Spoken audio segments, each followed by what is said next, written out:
Bonjour les gens, j'espère que vous allez bien. Donc aujourd'hui, on va essayer de créer un avatar vide parce que ce que nous avons créé jusqu'à maintenant, les disques et les fondations, donc on a utilisé une fonction qui, est- qui sont prêtes, des fonctions qui sont prêtes. Aujourd'hui, on va voir comment créer un avatar à partir d'un avatar vide. Mais qu'est-ce qu'il y a dedans? Qu'est-ce que c'est que la définition d'un avatar? Donc je clique sur avatar vide. Donc ici seulement j'ai utilisé des fonctions pour dire est-ce qu'il y a le datebox, le fichier de sortie. Si il n'existe pas, donc je vais le créer.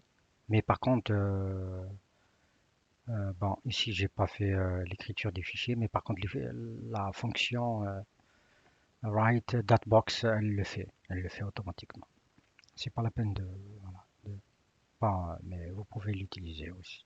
Voilà. De toute façon, le module OS aussi, il vous offre toute une panoplie de fonctions pour créer, changer de répertoire et tout ça.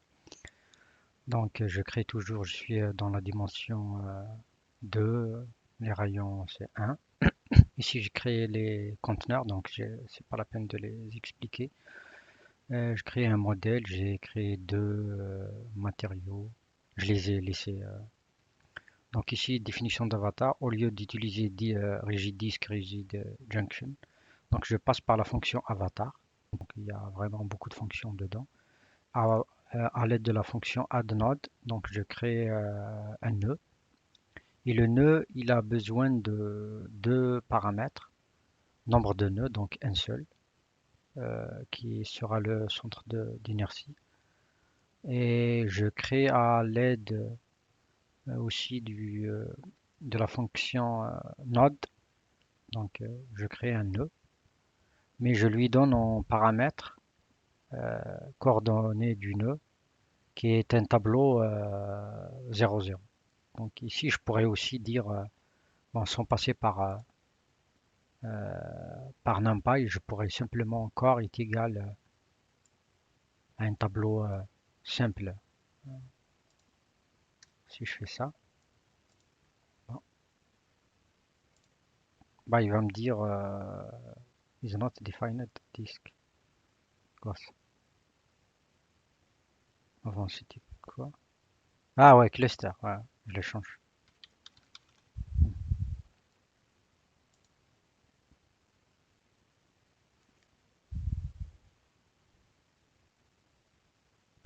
Donc vous voyez le problème c'est toujours shape.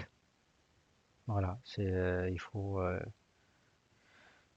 reconvertir. Donc c'est pour cela qu'on a toujours un problème avec les listes Python. C'est pour cela qu'on passe par NumPy. Donc je fais NumPy, array, et je passe. Voilà. Tac. Il me dit NumPy, je connais pas. NumPy, je pourrais dire as np. Bon après, je suppose qu'on aura à modifier. Ah, il faut exécuter aussi. Donc voilà. Donc, c'est pour cela qu'on préfère passer par les tableaux de NumPy. Donc, voilà. Pour ajouter un nœud, donc il faut premièrement donner les coordonnées. Bon, pour ajouter premièrement un nœud, donc on utilise le prénode. Donc ça sert. Il faut donner le nœud. Donc, pour donner le nœud, il faut lui donner spécifier aussi les coordonnées. Donc, node, la fonction node, qu'est-ce qu'elle renvoie? Elle renvoie à, je suppose, un type node. Donc, une fois qu'on a créé, on a rajouté un nœud qui sera le centre d'inertie. Donc, il faut donner un volume. Donc, même si on est en 2D, c'est comme si on le matérialise. Bon, la matérialisation, c'est avec la fonction add bulk. Donc, on crée du volume. Donc, elle a besoin d'un paramètre. Et ce paramètre, on va l'avoir avec la fonction rigide 2D. Donc, elle rigide 2D, donc il va essayer. Donc, c'est une fonction qui va faire toutes des instructions pour avoir ce volume. Une fois qu'on a créé ce volume, donc il faut définir de groupe. Donc ici, je passe à tout ça. Voilà. Défine groupe. Donc une fois que j'ai défini le groupe, donc ça, les groupes de nœuds, je pense, bon, c'est comme si ce sont des éléments. Donc il va, il va avoir tous les éléments. Je, je définis un modèle. Je définis un matériau. Je lui donne le matériau.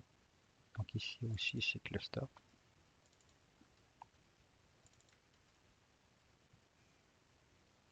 Après, il faut rajouter aussi un contact, des contacteurs. Donc ici, ce que je voulais créer comme avatar, je n'ai pas précisé. C'est seulement c'est un disque, donc c'est trois assemblages de disques. Voilà, un ici, un autre ici et un troisième ici. Ça sera notre avatar.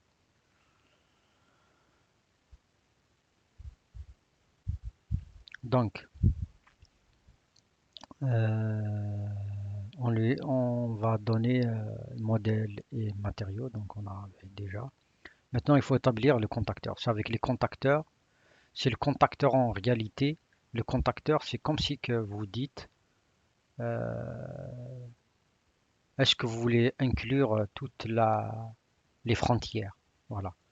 C'est comme si que je dis, je veux créer, bon, ça, jusqu'à maintenant, on a matérialisé, mais on n'a pas donné euh, le contact, le contacteur pour qu'on puisse, à partir de ce contacteur, on va établir les contacts avec d'autres avatars.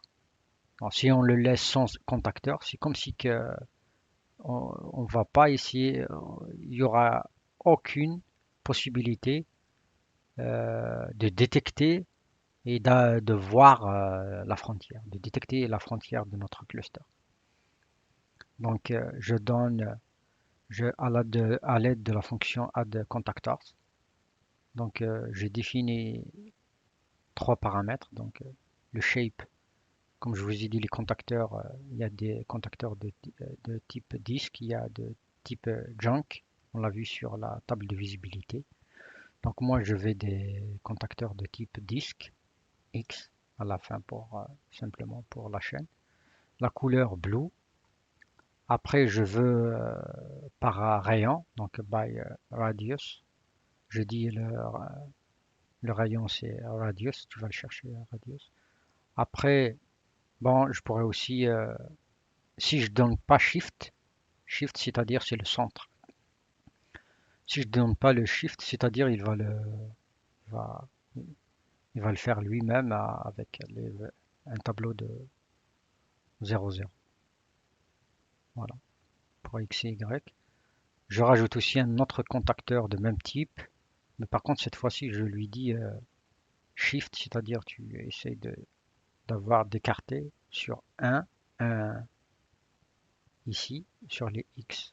Bon, si c'est 0,0, donc ici c'est le 1, après 1.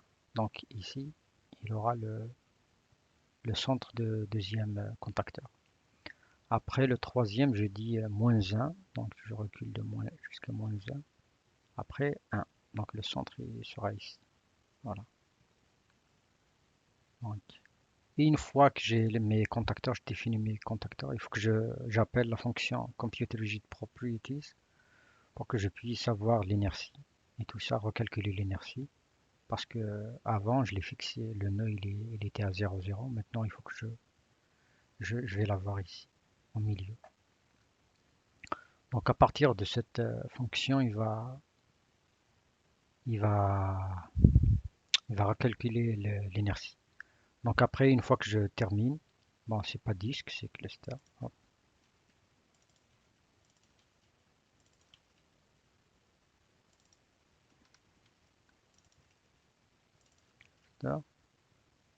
c'est body. Une fois que je termine, donc je rajoute mon cluster à mon conteneur et je dis tu imprimes, bah, tu fais un rendu. Si j'exécute tout,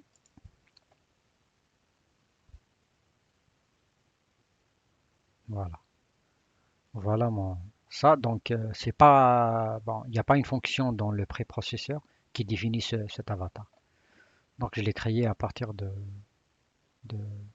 d'un avatar vide en fur et à mesure. Donc on va découvrir quels sont tous les contacteurs qu'on dispose le préprocesseur pour que vous puissiez établir vos clusters vous-même, c'est-à-dire vos avatars dans le futur. Voilà, c'est tout ce qu'il y a pour cette vidéo. Je vous donne rendez-vous pour qu'on puisse explorer un peu plus sur les contacteurs. Ben, je vous remercie. Au revoir.